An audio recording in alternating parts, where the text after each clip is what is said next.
ಪ್ರಪಂಚದಾದ್ಯಂತ ಜನರು ಭಾರತಕ್ಕೆ ಬರಲು ಇಚ್ಛಿಸುತ್ತಾರೆ ಮತ್ತು ಭಾರತವನ್ನು ತಿಳಿದುಕೊಳ್ಳಲು ಬಯಸುತ್ತಿದ್ದಾರೆ. ಭಾರತವು ಪ್ರತಿದಿನ ಸಕಾರಾತ್ಮಕ ಸುದ್ದಿಗಳನ್ನು ಸೃಷ್ಟಿಸುತ್ತಿರುವ ವಿಶ್ವ ದೇಶವಾಗಿದೆ.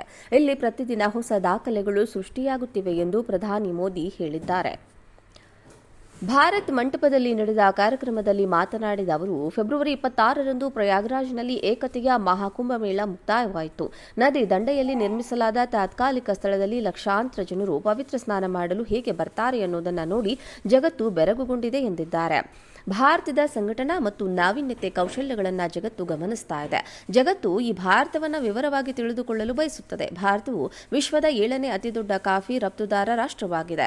ದಶಕಗಳಿಂದ ಜಗತ್ತು ಭಾರತವನ್ನು ತನ್ನ ಬ್ಯಾಕ್ ಆಫೀಸ್ ಎಂದು ಕರೆಯುತ್ತಿತ್ತು. ಆದರೆ ಭಾರತವು ವಿಶ್ವದ ಹೊಸ ಕಾರ್ಖಾನೆಯಾಗುತ್ತಿದೆ.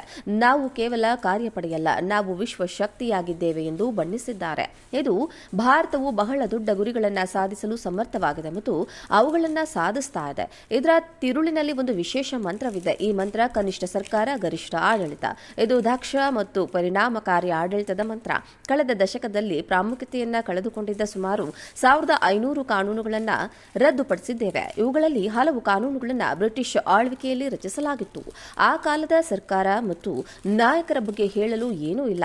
ಇಂತಹ ಕಾನೂನಿನ ಬಗ್ಗೆ ಈ ಜನರು 75 ವರ್ಷಗಳ ಕಾಲ ಏಕೆ ಮೌನವಾಗಿದ್ರು ಅನ್ನೋದು ನನಗೆ ಹೆಚ್ಚಿನ ಆಶ್ಚರ್ಯವಾಗಿದೆ. ಗುಲಾಮಗಿರಿ ಯುಗದ ಕಾನೂನುಗಳನ್ನು ರದ್ದುಗೊಳಿಸಿದ್ದು ನಮ್ಮ ಸರ್ಕಾರ ಎಂದಿದ್ದಾರೆ. ಪ್ರಪಂಚದಾದ್ಯಂತ ಜನರು ಭಾರತಕ್ಕೆ ಬರಲು ಇಚ್ಛಿಸುತ್ತಾರೆ ಮತ್ತು ಭಾರತವನ್ನು ತಿಳಿದುಕೊಳ್ಳಲು ಬಯಸುತ್ತಿದ್ದಾರೆ. ಭಾರತವು ಪ್ರತಿದಿನ ಸಕಾರಾತ್ಮಕ ಸುದ್ದಿಗಳನ್ನು ಸೃಷ್ಟಿಸುತ್ತಿರುವ ವಿಶ್ವ ದೇಶವಾಗಿದೆ. ಇಲ್ಲಿ ಪ್ರತಿದಿನ ಹೊಸ ದಾಖಲೆಗಳು ಸೃಷ್ಟಿಯಾಗುತ್ತಿವೆ ಎಂದು ಪ್ರಧಾನಿ ಮೋದಿ ಹೇಳಿದ್ದಾರೆ. ಭಾರತ್ ಮಂಟಪದಲ್ಲಿ ನಡೆದ ಕಾರ್ಯಕ್ರಮದಲ್ಲಿ ಮಾತನಾಡಿದ ಅವರು, ಫೆಬ್ರವರಿ 26ರಂದು ಪ್ರಯಾಗ್ರಾಜ್ನಲ್ಲಿ ಏಕತೆಯ ಮಹಾಕುಂಭಮೇಳ ಮುಕ್ತಾಯವಾಯಿತು. ನದಿ ದಂಡೆಯಲ್ಲಿ ನಿರ್ಮಿಸಲಾದ ತಾತ್ಕಾಲಿಕ ಸ್ಥಳದಲ್ಲಿ ಲಕ್ಷಾಂತರ ಜನರು ಪವಿತ್ರ ಸ್ನಾನ ಮಾಡಲು ಹೇಗೆ ಬರ್ತಾರೆ ಎನ್ನುವುದನ್ನು ನೋಡಿ ಜಗತ್ತು ಬೆರಗುಗೊಂಡಿದೆ ಎಂದಿದ್ದಾರೆ. ಭಾರತದ ಸಂಘಟನಾ ಮತ್ತು ನಾವೀನ್ಯತೆ ಕೌಶಲ್ಯಗಳನ್ನು ಜಗತ್ತು ಗಮನಿಸ್ತಾ ಇದೆ. ಜಗತ್ತು ಈ ಭಾರತವನ್ನು ವಿವರವಾಗಿ ತಿಳಿದುಕೊಳ್ಳಲು ಬಯಸುತ್ತದೆ. ಭಾರತವು ವಿಶ್ವದ 7ನೇ ಅತಿದೊಡ್ಡ ಕಾಫಿ ರಫ್ತುದಾರ ರಾಷ್ಟ್ರವಾಗಿದೆ. ದಶಕಗಳಿಂದ ಜಗತ್ತು ಭಾರತವನ್ನು ತನ್ನ ಬ್ಯಾಕ್ ಆಫೀಸ್ ಎಂದು ಕರೆಯುತ್ತಿತ್ತು. ಆದರೆ ಭಾರತವು ವಿಶ್ವದ ಹೊಸ ಕಾರ್ಖಾನೆಯಾಗುತ್ತಿದೆ. ನಾವು ಕೇವಲ ಕಾರ್ಯಪಡೆಯಲ್ಲ, ನಾವು ವಿಶ್ವ ಶಕ್ತಿಯಾಗಿದ್ದೇವೆ ಎಂದು ಬಣ್ಣಿಸಿದ್ದಾರೆ. ಇದು ಭಾರತವು ಬಹಳ ದೊಡ್ಡ ಗುರಿಗಳನ್ನು ಸಾಧಿಸಲು ಸಮರ್ಥವಾಗಿದೆ ಮತ್ತು ಅವುಗಳನ್ನು ಸಾಧಿಸ್ತಾ ಇದೆ. ಇದರ ತಿರುಳಿನಲ್ಲಿ ಒಂದು ವಿಶೇಷ ಮಂತ್ರವಿದೆ. ಈ ಮಂತ್ರ ಕನಿಷ್ಠ ಸರ್ಕಾರ, ಗರಿಷ್ಠ ಆಡಳಿತ. ಇದು ದಕ್ಷ ಮತ್ತು ಪರಿಣಾಮಕಾರಿ ಆಡಳಿತದ ಮಂತ್ರ.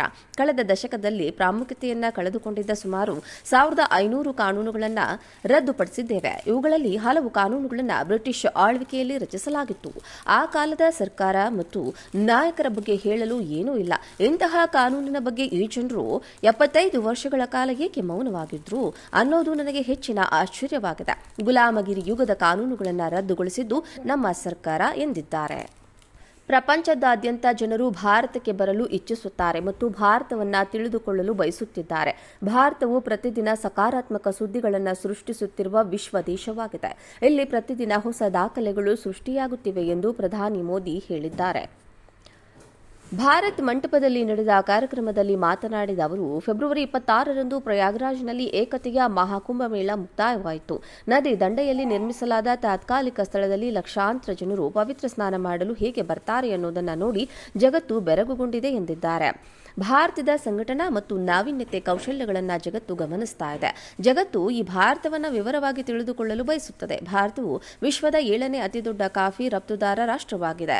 ದಶಕಗಳಿಂದ ಜಗತ್ತು ಭಾರತವನ್ನು ತನ್ನ ಬ್ಯಾಕ್ ಆಫೀಸ್ ಎಂದು ಕರೆಯುತ್ತಿತ್ತು. ಆದರೆ ಭಾರತವು ವಿಶ್ವದ ಹೊಸ ಕಾರ್ಖಾನೆಯಾಗುತ್ತಿದೆ. ನಾವು ಕೇವಲ ಕಾರ್ಯಪಡೆಯಲ್ಲ, ನಾವು ವಿಶ್ವ ಶಕ್ತಿಯಾಗಿದ್ದೇವೆ ಎಂದು ಬಣ್ಣಿಸಿದ್ದಾರೆ. ಇದು ಭಾರತವು ಬಹಳ ದೊಡ್ಡ ಗುರಿಗಳನ್ನು ಸಾಧಿಸಲು ಸಮರ್ಥವಾಗಿದೆ ಮತ್ತು ಅವುಗಳನ್ನು ಸಾಧಿಸ್ತಾ ಇದೆ. ಇದರ ತಿರುಳಿನಲ್ಲಿ ಒಂದು ವಿಶೇಷ ಮಂತ್ರವಿದೆ. ಈ ಮಂತ್ರ ಕನಿಷ್ಠ ಸರ್ಕಾರ, ಗರಿಷ್ಠ ಆಡಳಿತ. ಇದು ದಕ್ಷ ಮತ್ತು ಪರಿಣಾಮಕಾರಿ ಆಡಳಿತದ ಮಂತ್ರ.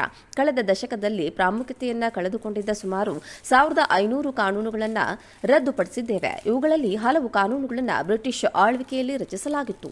ಆ ಕಾಲದ ಸರ್ಕಾರ ಮತ್ತು ನಾಯಕರ ಬಗ್ಗೆ ಹೇಳಲು ಏನೂ ಇಲ್ಲ. ಇಂತಹ ಕಾನೂನಿನ ಬಗ್ಗೆ ಈ ಜನರು 75 ವರ್ಷಗಳ ಕಾಲ ಏಕೆ ಮೌನವಾಗಿದ್ರು ಅನ್ನೋದು ನನಗೆ ಹೆಚ್ಚಿನ ಆಶ್ಚರ್ಯವಾಗಿದೆ. ಗುಲಾಮಗಿರಿ ಯುಗದ ಕಾನೂನುಗಳನ್ನು ರದ್ದುಗೊಳಿಸಿದ್ದು ನಮ್ಮ ಸರ್ಕಾರ ಎಂದಿದ್ದಾರೆ.